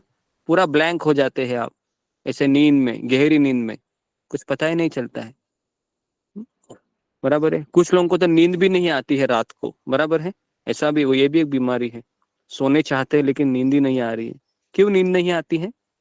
क्योंकि बहुत सोचते हैं, मेरा कैसे होगा, मेरा भविष्य में क्या रखा है, मेरा कोई नहीं है। तो इसके लिए कृष्ण कहते हैं, जिसका कोई नहीं है उसका कौन है? उसका मैं हूँ, मेरे पास आ जाइए। तो जी, तो इस तरीके से ब्रह्मा जी ने सर्वप्रथम 5 प्रकार की अविद्या का निर्माण किया। तो इसको लिखिए, ब्रह्मा जी ने 5 प्रकार की अविद्या का निर्माण किया। तो अविद्या, अज्ञान, ये किसने निर्माण किया है? ब्रह्मा जी ने। ब्रह्मा जी। हाँ, तो पहला अज्ञान है कि तम, ये पहला शब्द है तम। तम मतलब इस विषय की अज्ञानता कि हम आत्मा है और भगवान के नित्य सेवक है। ये पहला अज्ञान ब्रह्मा जी ने निर्माण किया, उसको कहते हैं तम। तम मतलब इस विषय की अज्ञानता कि मैं आत्मा हूं और मैं भगवान का सेवक हूं। तो ये सबसे बड़ा अज्ञान है। दूसरा अज्ञान है मोहम। मोहम मतलब स्वयं को अस्थायी उपाधियों के अधीन भौतिक शरीर मानना। उपाधि मतलब कौन सी? मैं पत्नी हूं, मैं माँ हूं, मैं पिताजी हूं, मैं दादाजी हूं, ये मेरी पोती है, ये मेरा पोता है। इसको क्या कहते हैं? उपाधियां। क्या कहते हैं? उपाधियां। आप में से कितने लोगों को ऐसा लगता है जब आपकी बेटी आपको माँ माँ माँ माँ या पिताजी पिताजी कहकर आपके पास आते हैं, तो आपको ऐसा लगता है अरे मैं तो माँ और पिताजी नहीं हूँ, मैं तो भगवान के सेवक हूँ, मैं आत्मा हूँ। ऐसा आप लोग समझाते हैं अपने मन को? कितने लोग ऐसे सफलतापूर्वक समझा पाते हैं? फिंगर को रेज कीजिए। और कितने लोग इसका अभ्यास कर रहे हैं? जी हाँ, फिंगर को रेज कीजिए। अगर आप ये कर रहे हैं तो मैं तो कहूंगा कि आप बहुत प्रगत भक्त है, अगर आप ये सफलतापूर्वक कर रहे हैं, है ना? जी ओके, कर रहे हैं, बहुत ही अच्छा है ना? बहुत अच्छा है अगर आप ये कर रहे हैं, क्योंकि काफी कठिन होता है कि जब कोई अपना प्रिय व्यक्ति हमें उसके संबंध से हमको पुकारता है तो सारी भावनाएं जागृत हो जाती है, और उस भावनाओं को आप नीचा दिखाकर आप कृष्ण भावना में लगना, ये वास्तविक हमारी सफलता है, और ये भगवान की कृपा से हो सकता है ना? तो जी, तो ये है मोहम दूसरा। तीसरा है महामोहम। मतलब महामोहम का अर्थ है कि इस संसार में चमकीली भौतिक वस्तुओं को प्राप्त करने की तीव्र इच्छा। आपने देखे, मैंने ऐसे देखे हैं, मेरे क्लासमेट में एक मेरे बैचमेट में इंजीनियरिंग में एक स्टूडेंट था। हमेशा वो कहता था कि मुझे इतना मेरे पास पैसा चाहिए कि मैं घर में बहुत सारे नौकर रखूं और बहुत ऐशो आराम की जिंदगी मुझे जीना है, इसके लिए मैं बहुत कष्ट करूंगा। तो उसको अमेरिका जाना था। बहुत बोल रहे हैं कि मेरा जिंदगी का एम है, मैं अमेरिका जाऊंगा, बहुत पैसा कमाऊंगा। तो इसको क्या कहते हैं? महामोहम। ठीक है, तीसरी।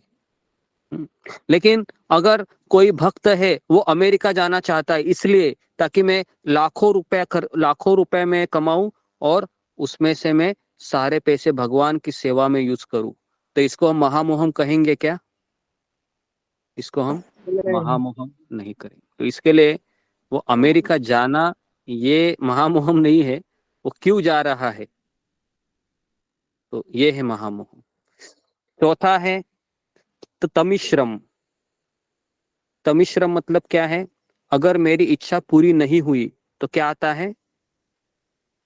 क्रोध। ये चौथा। ये किसने निर्माण किया है सब? ब्रह्मा जी ने। ब्रह्मा जी ने। जी, आपको पता था ये या आज पता चला?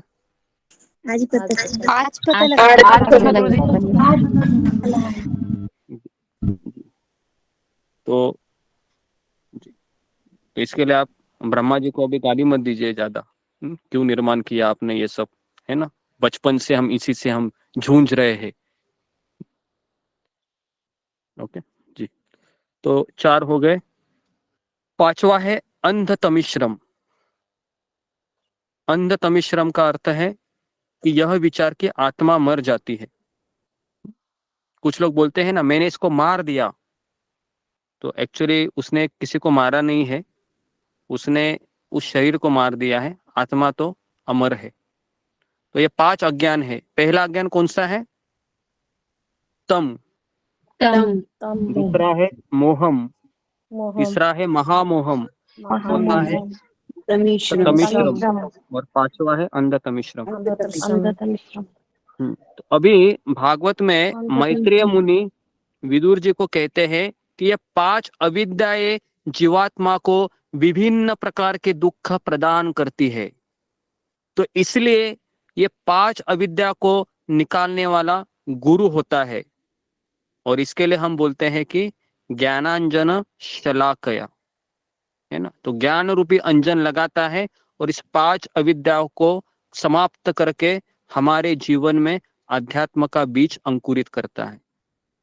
तो इसके लिए ऐसे गुरु को मैं प्रणाम करता हूं। ठीक है, तो यह 5 अविद्या है। जीव भगवान श्री कृष्ण का छोटा अंश है। तो भगवान श्री कृष्ण उसके स्रोत, उसके स्वामी, उसके नियंता है। जिस प्रकार शरीर के अंग का कार्य पूरे शरीर की सेवा में लगना है ना, उसी प्रकार जीवात्मा का कार्य है भगवान की सेवा है। इस प्रेममयी सेवा में जीवात्मा कृष्ण के संग में परम आनंद की अनुभूति करता है ना। तो लेकिन देखिए, हम भगवान के अंश है, लेकिन भगवान हमसे जोर जबरदस्ती नहीं करते हैं। इसके लिए भगवान ने हमें स्वतंत्रता दी गई है और इसी स्वतंत्रता का दुरुपयोग करने के कारण हम अभी इस संसार में भटक रहे हैं, है ना, भटक रहे हैं। कितने सारे रिश्ते, कितने सारे नाते, कितनी सारी वस्तुएं इस संसार में हम इच्छा रखते हैं और एक के बाद एक योजना हमारी फेल हो जाती है। कौन फेल करता है? ये करते हैं माया देवी, जो हमारी योजनाओं को फेल करते रहती है। लेकिन हम क्या सोचते हैं? हम बोलते हैं हम माया से टक्कर देंगे, उठेंगे। लेकिन कृष्ण कहते हैं मम माया दुरत्यजा, मेरी माया को जीतना कठिन है। लेकिन एक चीज से आसान हो सकता है, कभी मामे वये प्रपद्यन्ते मायाम एतन तरंतिते। तुम अगर मेरी शरण में आएगा तो मैं माया को कहूंगा इस मेरे बेटे को तकलीफ मत दे दो।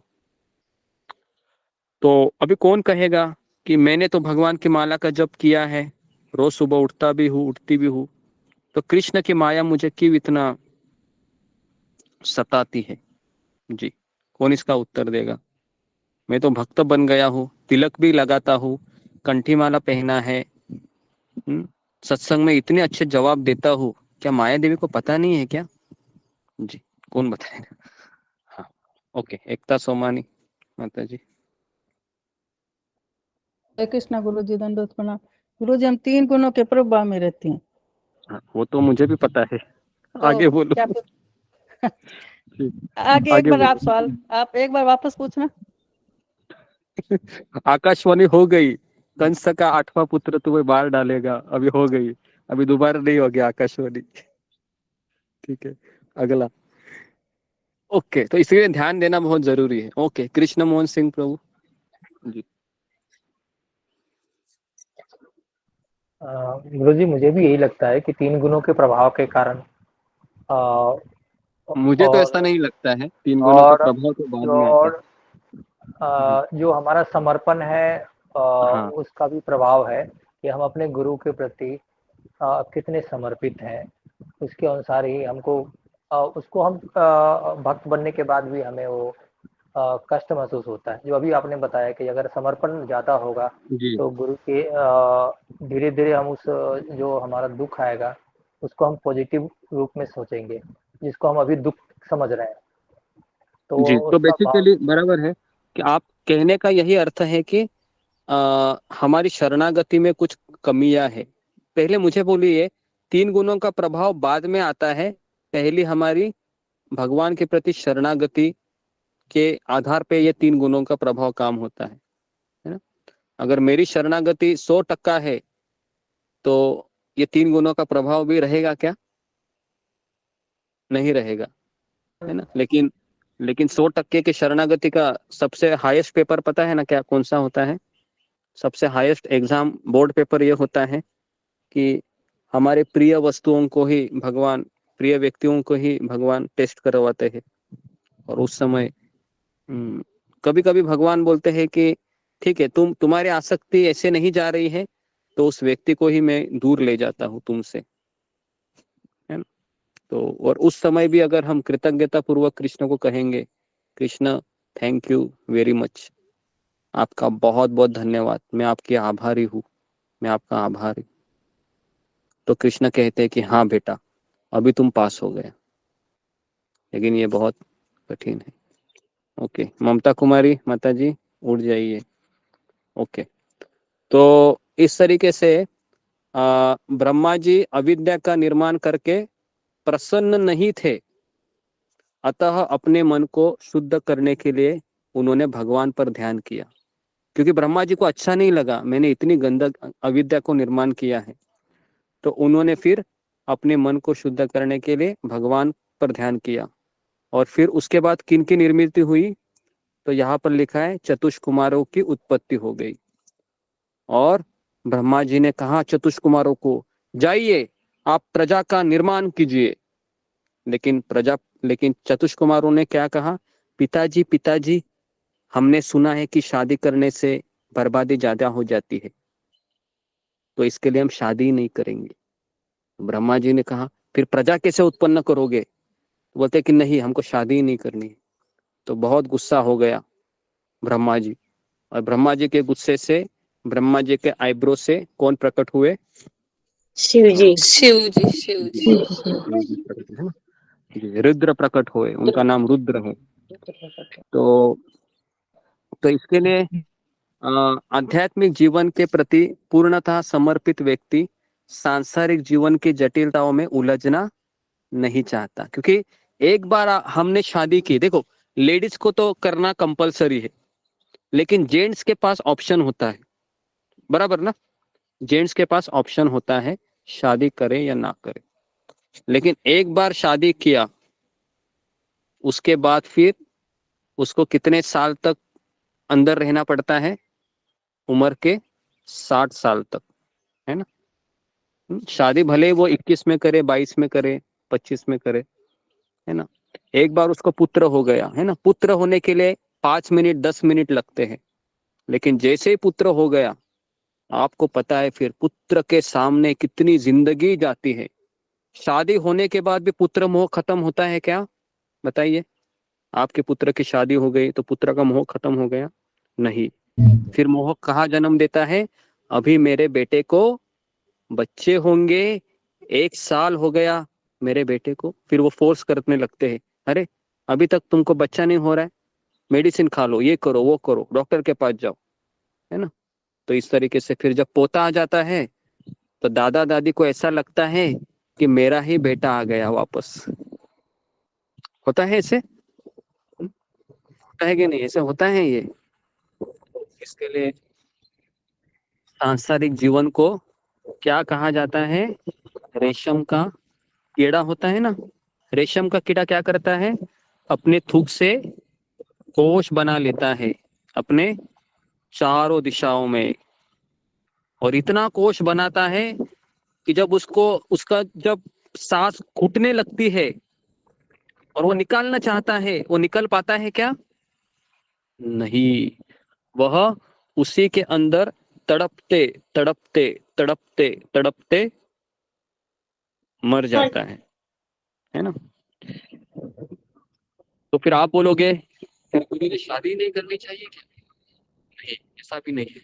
शादी नहीं करेंगे तो फिर ब्रह्मचारी कैसे बनेंगे, है ना। किसी ने किसी को शादी तो करना होगा ना, बराबर है।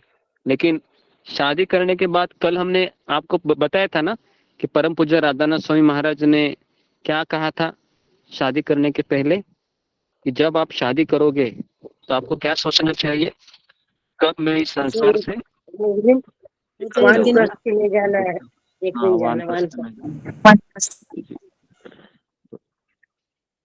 तो इसके लिए हाँ जी, इस तरीके से ब्रह्मा जी के भ्रुकुटियों के बीच, सॉरी आईब्रो नहीं बोला है, भ्रुकुटियों मतलब क्या होता है, ये जो कपाल होता है ना, यहाँ से रुद्र का जन्म हुआ। तो ब्रह्मा जी ने एक, वो कौन से रंग का था? नीले और लाल रंग का था वो बालक। तो ऐसे कितने रुद्र रहते हैं पूरे ब्रह्मांड में? 11 रुद्र। तो ब्रह्मा जी ने उनका नाम रुद्र रखा और उसने पूछा मैं कहाँ रहूं, मेरी जगह कौन सी है पिताजी? हाँ, कहाँ पर आपने मेरे लिए 1 BHK फ्लैट बुक किया है, बताइए, मुझे वहां पर जाना है।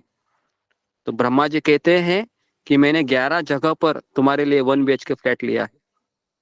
तो कौन से 11 जगह है वो? तो पहला है हृदय, तो हृदय में रहते हैं। दूसरा है इंद्रिया, तीसरा है प्राणवायु, चौथा है आकाश, पांचवा है वायु, छठा है जल, सातवां है अग्नि, आठवां है भूमि, नौवां है सूर्य, 10वां है चंद्रमा और 11वां है तपस्या।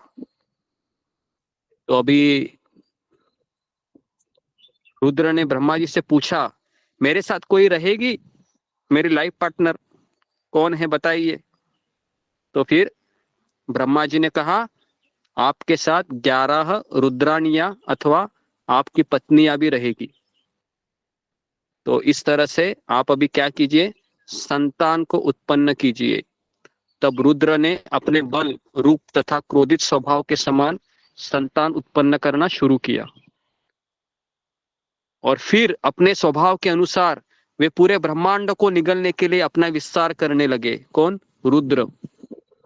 तो ब्रह्मा जी को डर लगने लगा, बाप रे बाप, ये मेरा बेटा क्या कर रहा है, इसको तो रोकना पड़ेगा।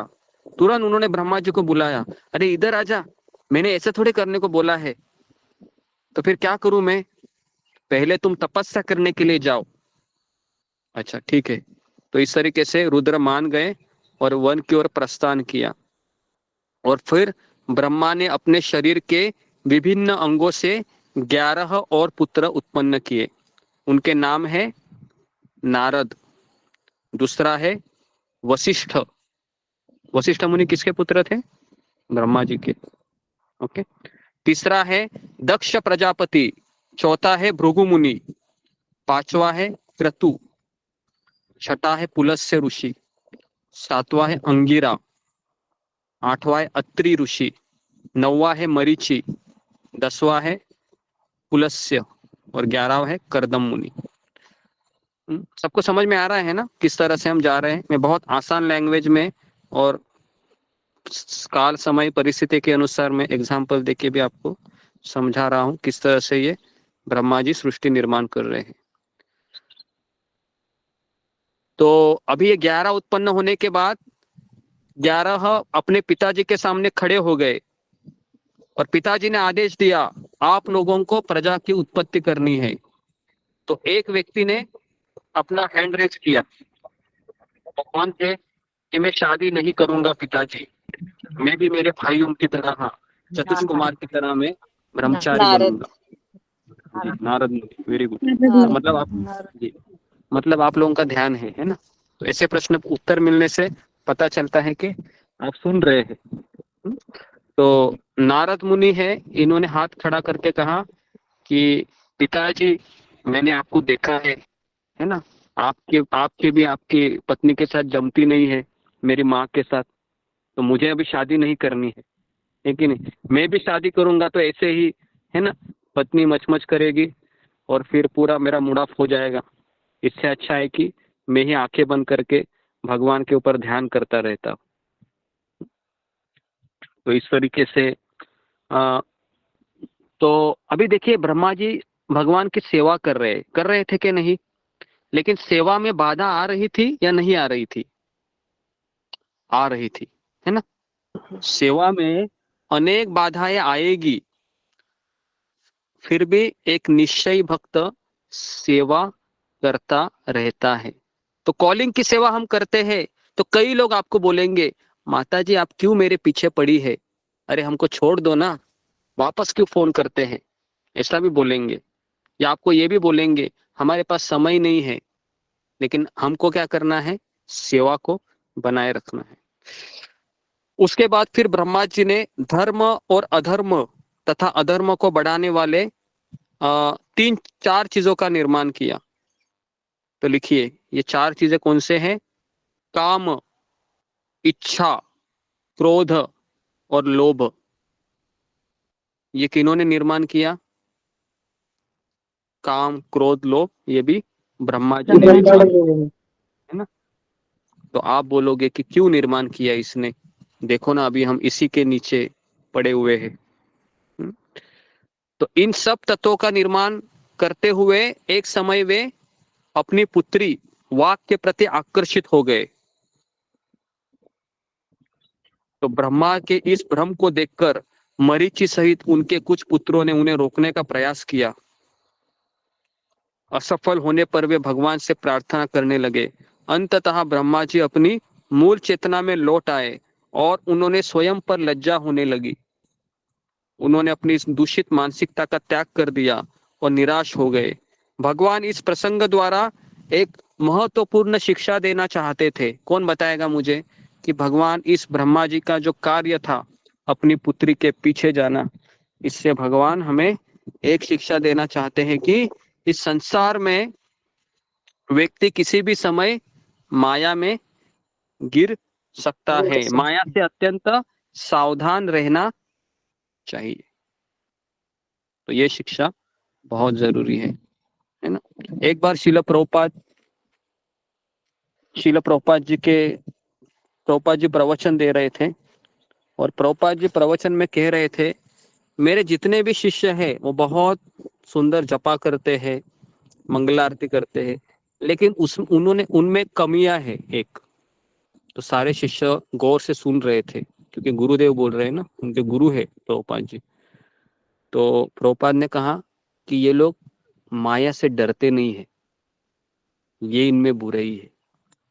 ये माया से डरते नहीं है, ये माया को चैलेंज करते हैं, है ना।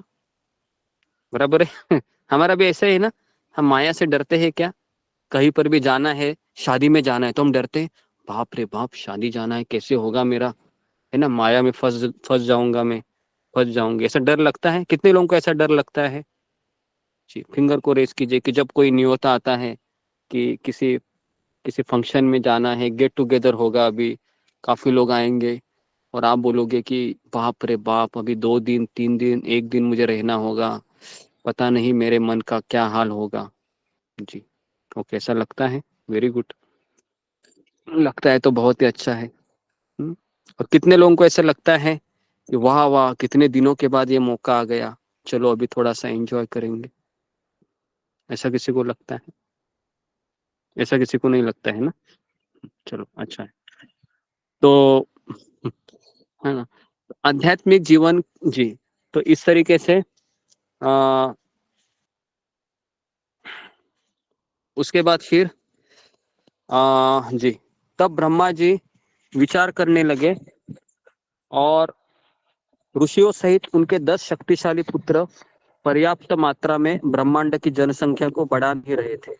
जो उनके 10 पुत्र थे ना, जो 11 पुत्र उन्हें निर्माण किए, भृगु मुनि, दक्ष, वशिष्ठ। तो फिर वो ऐसा सोच ही रहे थे, तो अचानक क्या हुआ, उसी समय ब्रह्मा जी के शरीर से 2 लोग, एक स्त्री और एक पुरुष प्रकट हो गई। कौन थे वो? कोई गेस करेगा? मनु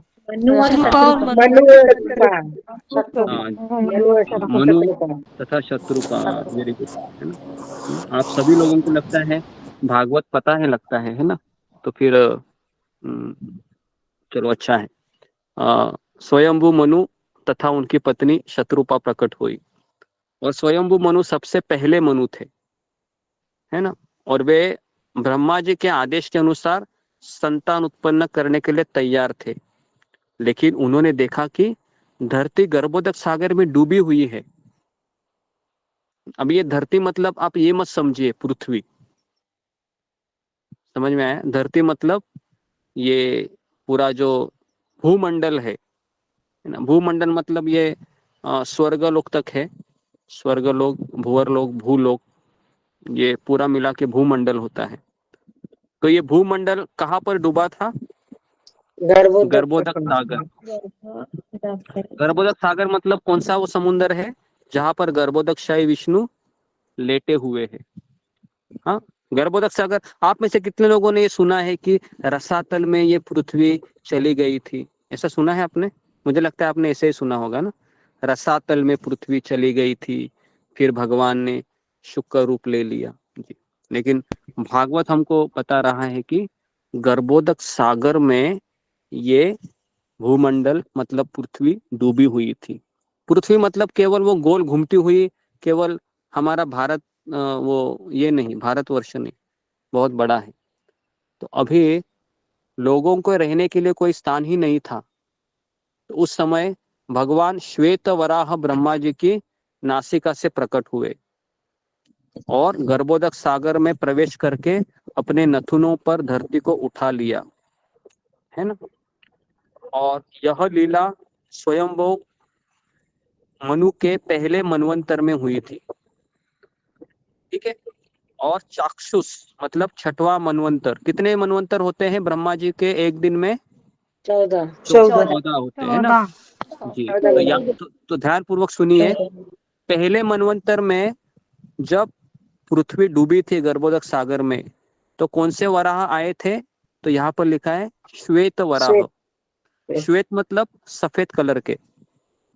और छठे मनवंतर में पुनः भगवान रक्त वराह के रूप में प्रकट होते हैं और उस समय वह हिरण्यक्ष नाम के असुर का वध करते हैं। तो कितने लोगों को ये पता था कि वराह भगवान 2 बार आते हैं? मुझे लगता है कि कई कम लोगों को ये पता होगा, है ना। 2 बार, उनको लगा होगा एक ही बार आते हैं। नहीं तो पता था जी, तो एक बार आए थे जो पहले मनवंतर में, जब वो गर्भोदक सागर में अचानक फिसल गई, है ना। जैसे हमारा कैसा कभी कभी पैर फिसल जाता है और हम रास्ते पे गिर जाते हैं, तो उसी तरीके से पृथ्वी अचानक गिर गई गर्भोदक सागर में। और दूसरे समय में क्या हुआ कि हिरण्यक्ष नामक असुर ने धरती को प्रसाद यहाँ पर लेके गया था। अभी कहाँ लेके गया था इसका वर्णन इस किताब में नहीं है, वो भी हम देखेंगे, आपको बताएंगे, है ना, कि वो कहाँ लेके गया था हिरण्यक्ष। क्योंकि कई लोग कहते हैं कि रसातल में, लेकिन एक्चुअली भूमंडल था वो। मैंने भी यहाँ पर कई भक्तों से पूछा इस बारे में, इसके बाद मैं आपको बता रहा हूँ। ओके। तो और जो रामायण हुई थी, है ना, जो रामायण वो भी कभी हुई थी, जो ब्रह्मा जी के जीवन में एक 12 घंटे में कितने युग आते हैं? दिव्य युग 1000 आते हैं ना। 1000 जी। तो अभी कौन सा युग चल रहा है ब्रह्मा जी का? 28 हाँ, 28 जी, वेरी गुड। 28वां चतुर्युग चल रहा है और ये रामायण लीला हुई थी 24वें चतुर्युग में। ओके, एज पर द जीव गोस्वामी लघु भागवतामृत में ऐसा लिखा गया है। लेकिन हर त्रेता युग में प्रभु रामचंद्र आते हैं, है ना। तो इस तरीके से अभी मैं आपको हिरण्यक्ष और हिरण्यकश्यप नामक 2 जुड़वा असुरों की जन्म की कथा सुनाने जा रहा हूँ। तो इस तरीके से सुखदेव गोस्वामी अभी परीक्षित महाराज को कह रहे हैं कि एक समय दीति का चित्त काम वासना तथा पुत्र प्राप्ति की तीव्र इच्छा से दहक रहा था। दीति वह संध्या के समय अपने पति कश्यप मुनि के पास चली गई। कश्यप मुनि ने उसे समझाया कि यह समय अशुभ है, भूत प्रेत तथा उसके स्वामी शिवजी का समय है, जो इस समय सर्वत्र विचरण करते हैं। किंतु कामदेव के बाणों द्वारा बेहाल हो गई थी दीति, तो इसके लिए उसने कश्यप की बातों को सुना नहीं और कश्यप भी स्वयं को रोक नहीं पाए और उसकी अयोग्य इच्छा को पूरा किया। तो प्रत्येक गलती का कारण अज्ञानता नहीं होती। तो यहाँ पर एक बड़ी सीख है, इसको लिखिए चाहे तो। प्रत्येक गलती का कारण अज्ञान नहीं होता। हम कभी कभी हर गलती को क्या कहते हैं? मैं तो अज्ञानी हूं, है ना, मेरे को तो पता नहीं था। लेकिन प्रत्येक गलती का कारण अज्ञानता नहीं होती। यहाँ तक कि ज्ञान युक्त व्यक्ति भी हृदय दुर्बलता के कारण क्षणिक सुखों में के प्रलोभन में फंसकर गलतियां कर बैठता है। किसने ऐसा किया था गलती इतिहास में, जो बहुत ज्ञानी थे? किसका नाम आपको याद आ रहा है जो मेरे मन में अभी हो रहा है? विश्वामित्र हाँ जी, वेरी गुड।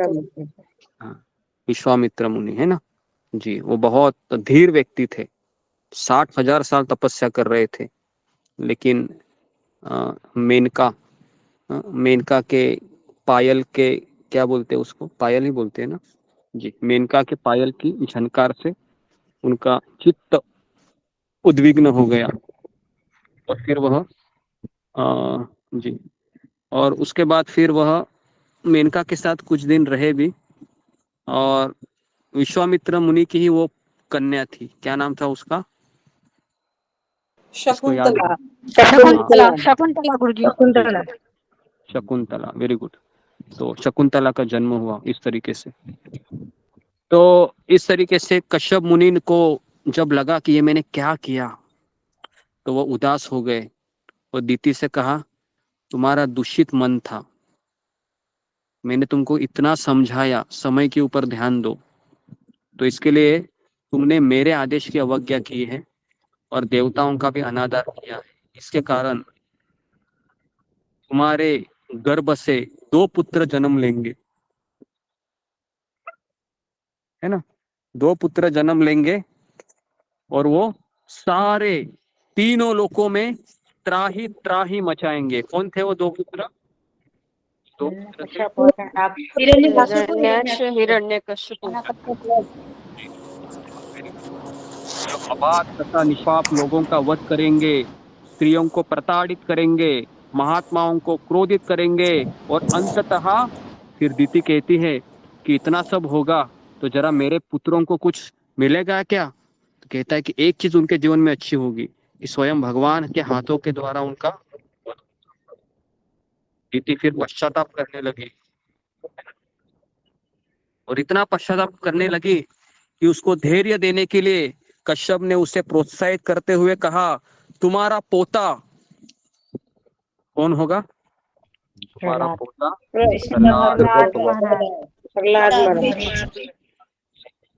इस तरीके से वो भगवान का महान भक्त बनेगा। तो संत लोग उसके चरित्र का अनुगमन करेंगे और अपनी अनन्य भक्ति द्वारा वह वैकुंठ में प्रवेश करेगा।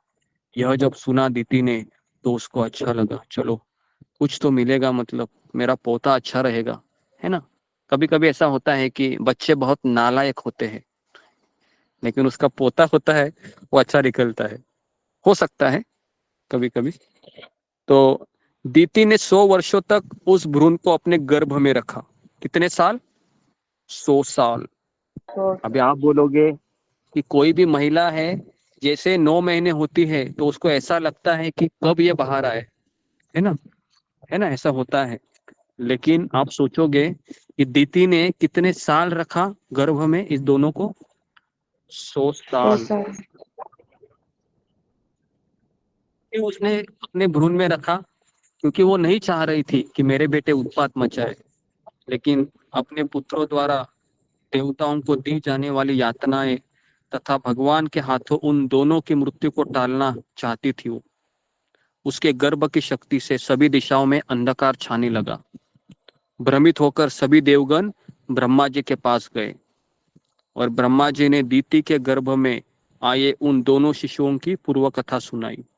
देखिए, अभी ब्रह्मा जी देवी देवताओं को बता रहे हैं कौन है वो। सुनो अभी, कौन थे वो दोनों?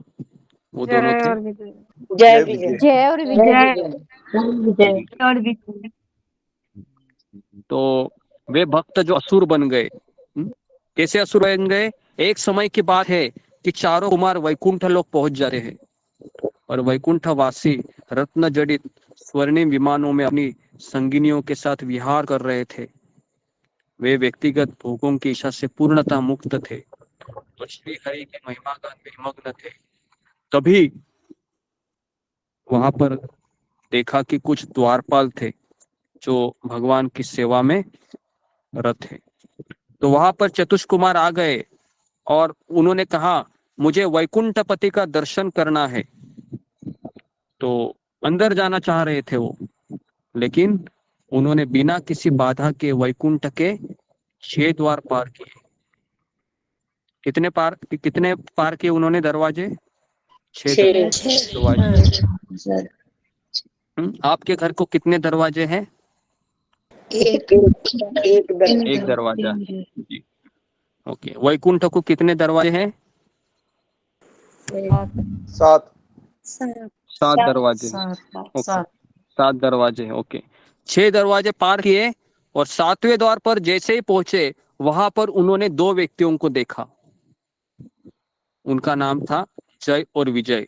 उन्होंने दोनों को रोक लिया, चारों को। यह देखकर कुमारगण खिन्न हो गए, उदास हो गए और बोले, तुम्हारे अंदर दूसरों पर शंका करने की निकृष्ट मानसिकता कहाँ से आई? क्योंकि वैकुंठ में तो ऐसे लोग नहीं होते हैं। तुम जैसे ढोंगियों के लिए उपयुक्त दंड यही है कि तुम भौतिक संसार में चले जाओ। तो जैसे जय विजय को शाप दे दिया चतुष कुमार ने, है ना? तो इसके लिए साधु संतों से बहुत सावधान होना चाहिए, बराबर कि नहीं? तो पहले के साधु संत है वह शाप जल्दी देते थे और प्रसन्न भी होते थे।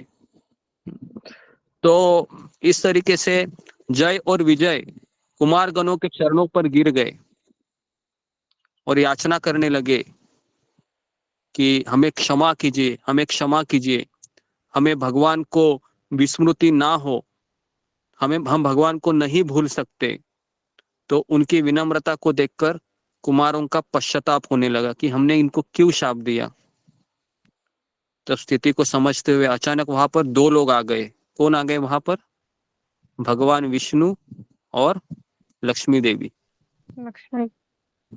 और अपनी स्नेह भरी दृष्टि से उन्होंने द्वारपालों को शांत किया और मधुर मुस्कान द्वारा भयभीत कुमारों को भी सांत्वना दी। यद्यपि कुमारगण ब्रह्मवादी थे। ब्रह्मवादी मतलब, ब्रह्मवादी का अर्थ है कि वह भगवान को निराकार मानते थे। तो आप बोलोगे कि फिर ये वैकुंठ कैसे गए? तो वैकुंठ में वो भगवान की इच्छा से गए, क्योंकि वह एक लीला का पार्ट था। और कुमारगण ये एक्चुअली भगवान के शुद्ध भक्त है, लेकिन जैसे मैंने कहा ना कि फिल्मों में कैसा है, रोल निभाने पड़ते हैं। तो यहाँ पर चतुष कुमार ने ब्रह्मवादी होने का रोल निभाया। और जैसे ही वहां पर भगवान प्रकट हुए और चतुष कुमारों ने तभी क्या किया, भगवान के चरणों में जो तुलसी थी, तुलसी से एक हवा का झोंका आ गया और वो हवा का झोंका चतुष कुमारों के किस में प्रवेश किया? कानों के, कान नहीं, नासिका में, है ना? जैसे ही नासिका में प्रवेश किया उनमें परिवर्तन हो गया और भगवान के सुंदर रूप की प्रशंसा करके कुमारगण भक्त बन गए। तो इसके लिए जब हम भगवान को फूल अर्पित करते हैं, आप में से कितने लोग भगवान को अर्पण किए फूलों का सुगंध लेते हैं? जब आप रात को फूल निकालते हुए लेते हैं, लेना चाहिए, क्योंकि उससे भी भक्त बनते हैं, है ना? तो जी, तो इस तरीके से भगवान विष्णु ने नम्रता पूर्वक कुमारों से जय विजय के अपराध की क्षमा मांगी। तो आप बोलोगे भगवान विष्णु ने क्यों क्षमा मांगी? यहाँ पर मेरा सवाल है अभी, बोलिए, भगवान विष्णु ने कुमारों से क्षमा क्यों मांगी?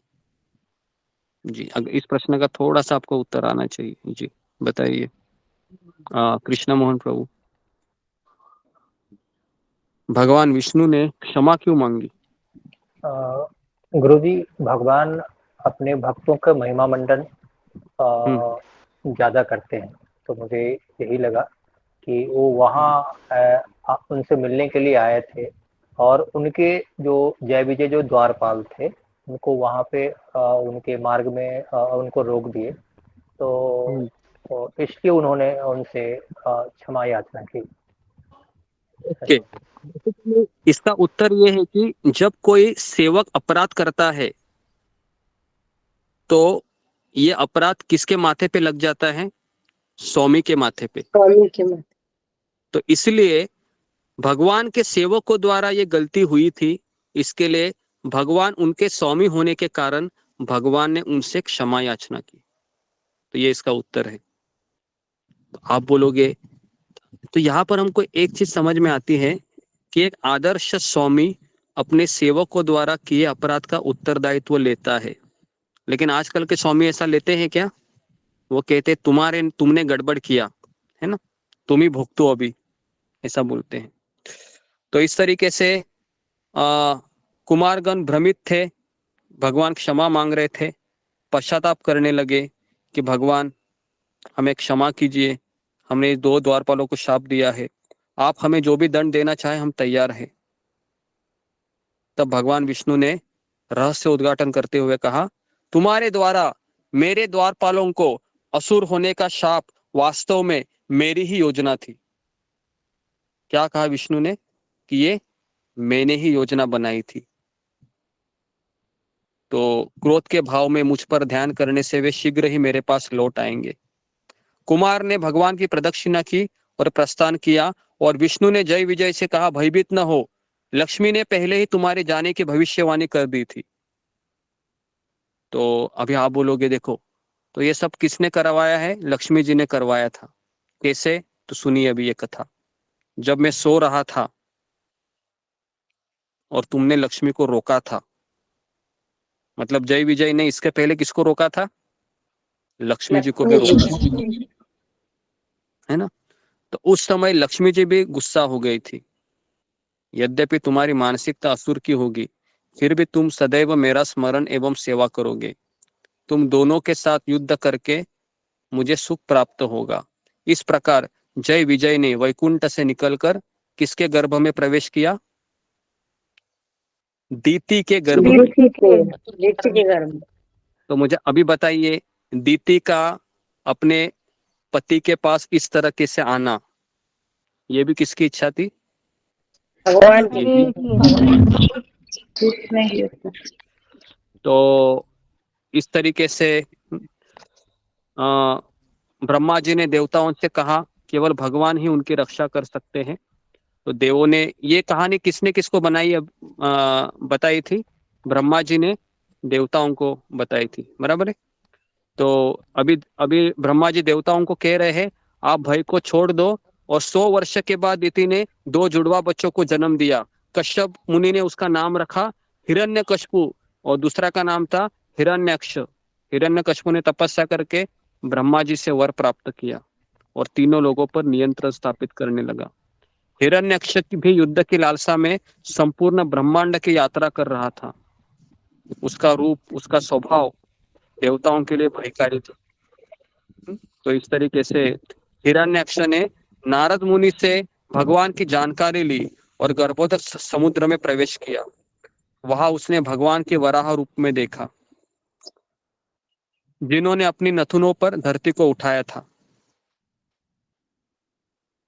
अभी यहाँ पर यह वर्णन आया है कि भगवान ने ही उस पृथ्वी को उठा के रखा था। हिरण्यक्ष वहां पर नहीं गया था। हिरण्यक्ष ये भगवान को ढूंढते ढूंढते वहां पर गया था गर्भोदक समुद्र में, और वहां उसने भगवान को वराह रूप में देखा। तो बहुत गाली देने लगा वो हिरण्यक्ष, और इस तरीके से वराह देव ने हिरण्यक्ष को भी चुनौती दी, और एक भीषण युद्ध के बाद उसके कान के नीचे तमाचा मारा, और इस प्रकार आंधी में जैसा वृक्ष गिर पड़ता है उसी प्रकार वह हिरण्यक्ष गिर पड़ा, और इस तरीके से भगवान ने हिरण्यक्ष को मार दिया। तो तीसरा स्कंद खत्म होने के लिए और एक चैप्टर है, ठीक है। मुझे ऐसा लगता कि आज होगा नहीं तीसरा गुरुजी स्कंद। भगवान ने क्यों रखा था पृथ्वी को वहां पे? अभी तो हम लोग जानते थे कि ये हिरण्याक्ष लेकर गया था, अभी तो ये नया जान। हाँ, ये नया जान नहीं है। आपने जो सुना होगा वो पुराणों की कथा रहेगी। अभी आप बोलोगे कि ये ऐसा इतना क्यों कहा वीरेश? तो पहले एक बार सुनिए कि हर कल्प में ये कथा होती रहती है ना। हर कल्प में हिरण्यक्ष आते हैं, हिरण्यकश्यप आते हैं, है ना। तो केवल थोड़ा थोड़ा वेरिएशन होता है। जैसे नरसिंह भगवान है, तो नरसिंह भगवान हर युग में प्रकट होते हैं, सतयुग में, और कभी कभी वह खंबे से प्रकट होते हैं, कभी कभी वो हवा से भी प्रकट होते हैं, कभी कभी वो अपनी इच्छा से ही प्रकट होते हैं। तो अभी हमारा जो ये वर्जन है, जो हम भागवत पढ़ रहे हैं, ये पिछले कलयुग का वर्जन है। सॉरी, इस कलयुग का वर्जन है जो व्यासदेव ने 5000 साल पहले लिखा था। अगर आप अगले दिव्य युग में आओगी, है ना ममता कुमारी, तो आपका भागवत अलग दिखेगा। समझ में आ रहा है आपको? तो इस तरीके से ये होता है ना। तो इसके लिए अभी आप इसी चतुर्युग का हम भागवत पढ़ रहे हैं, क्योंकि भागवत भी बदलती रहती है, थोड़ा थोड़ा वेरिएशन होता है। ठीक है, तो इस तरीके से मैं यहाँ पर रुक जाता हूँ। तो आज भी बहुत समय हो गया, तो कोई बात नहीं, भगवान ने हमको समय ही क्यों दिया है ताकि हम कथा करते रहे, आप सुनते रहे। ठीक है, आप लोग बोर तो नहीं होते हैं ना? नहीं मैं गुरुजी, बोलता टाइम का पता ही नहीं चलता। नहीं गुरुजी, अच्छा लगता है गुरुजी, बोर नहीं होते गुरुजी। अच्छा लगा। तो ओके, तो मुझे ऐसा लगता है कि कल भी हम तीसरे स्कंद में ही रहेंगे, और कल हम बहुत इम्पोर्टेंट सेक्शन है कपिल मुनि का, जो अपनी माता देवहूति को अच्छे अच्छे उपदेश देते हैं, उसका हम दूसरा हम देखेंगे कि किस तरीके से जो एक आदर्श पारिवारिक जीवन जो देवहूति है ना और कर्दम मुनि, ये दोनों का किस तरह से एक आदर्श पारिवारिक जीवन होता है, इसकी भी हम झलक देखेंगे कल। और किस तरह से कर्दम मुनि देवहूति को कहते हैं कि मैं वानप्रस्थ लेने के लिए जा रहा हूँ, तो वो कहती है कि लेकिन मैं किसके सहारे जीऊंगी? तो कर्दम मुनि कहते हैं कि हमारा पुत्र कपिल मुनि स्वयं भगवान के अवतार रहेंगे, तो उनके उपदेशों के द्वारा ही आपको जीना है। तो इस तरीके से कर्दम मुनि है वह देवहूति को छोड़कर चले जाते हैं। तो ये कथा हम कल तीसरे स्कंद के अंतिम पड़ाव में आएगी, और फिर कल हम चौथा स्कंद का भी उद्घाटन करेंगे।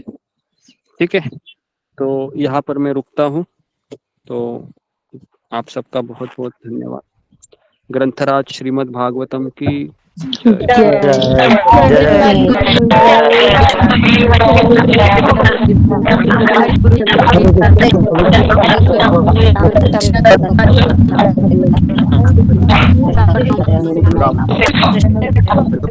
हरे राम हरे राम राम हरे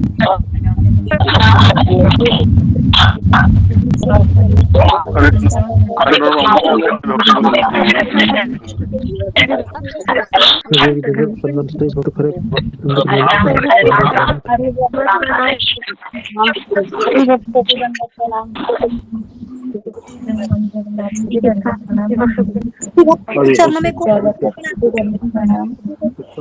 कृष्ण कृष्ण मोहन प्रभु जी प्रणाम। कुमार प्रभु जी प्रणाम। अनिल कुमार प्रभु जी प्रणाम। हरे कृष्णा प्रणाम। कुमार प्रभु जी प्रणाम। हरे कृष्ण मोहित कुमार प्रभु जी प्रणाम। सुश्री माता जी प्रणाम। सत्य माता जी प्रणाम। रूबी माता जी प्रणाम। वंदना माता जी प्रणाम। हरे कृष्णा सभी भक्तों को प्रियंका माता जी प्रणाम। सुश्री माता जी हरे कृष्णा। सुषमा माता जी प्रणाम। सुमा माता जी प्रणाम। विनोद प्रभु जी प्रणाम। सुलेखा माता जी प्रणाम। प्रियंका माता जी प्रणाम। हरे कृष्ण सभी भक्त कमला प्रणाम।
Canada,